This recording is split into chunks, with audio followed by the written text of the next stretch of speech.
Stay home, watch the kids. No, you can't go outside. These were the phrases that women had to hear for generations on a daily basis. They were seen only as housewives, mothers, and as a property. Before doing anything, they needed a consent from a man. It has been like this for a long time, too much time, until the day when they finally stood up for themselves and said, "We had enough not being able to go to work. We had enough being under the control of men. We had enough being treated differently. We want to be independent. We want to make our own choices."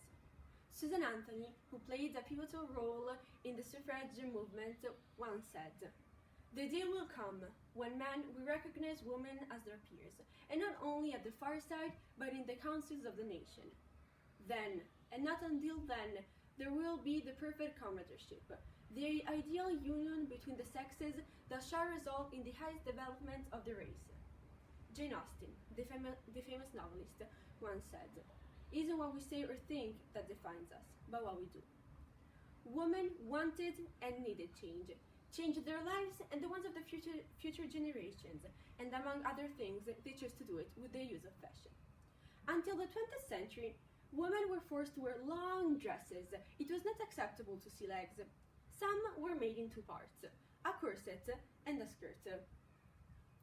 Corsets made the waist really narrow, very narrow, and often was also hard to breathe because it was tightened a lot, while the skirts were big and long, so as to cover the shoes.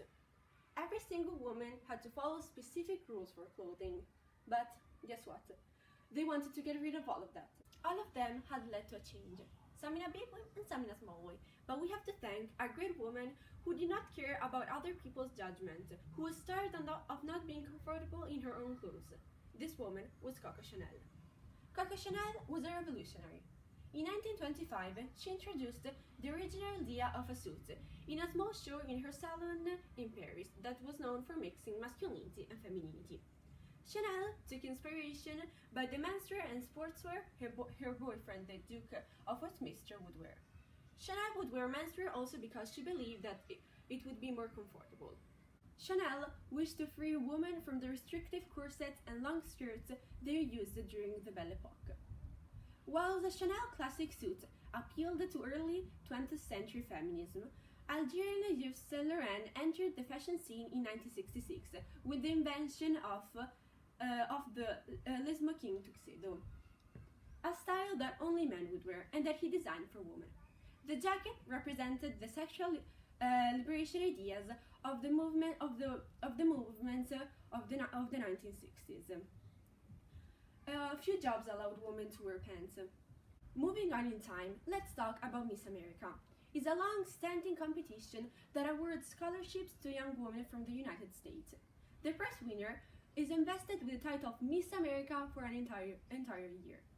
On September 7, 1968, about 400 women gathered on the Atlantic City boardwalk outside the Miss America pageant and protested what they called the degrading, mindless, girly symbol and America's society's beauty expectations.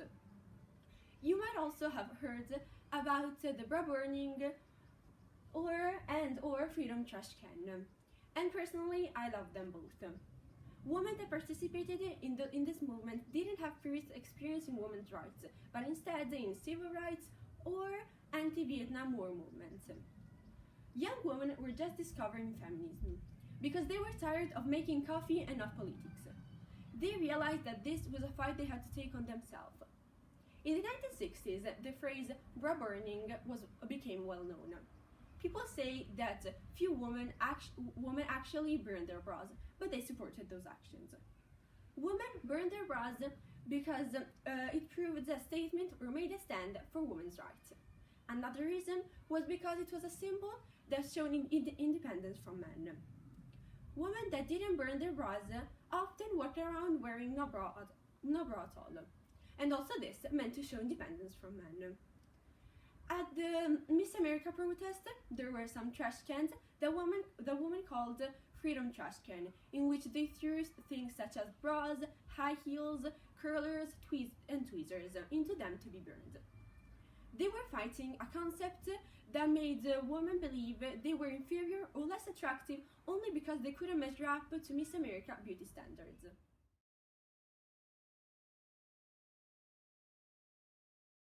Women have had to stand up for themselves in society. Today we talked about how they did it through the use of fashion. Fashion and activism evolved together and are now intertwined. We should never forget all those feminists who struggled day and night for gender equality, because thanks to them we can live our lives in every part of the world without depending on anyone. But the fight goes on, so one day every woman in each part of the world can feel free.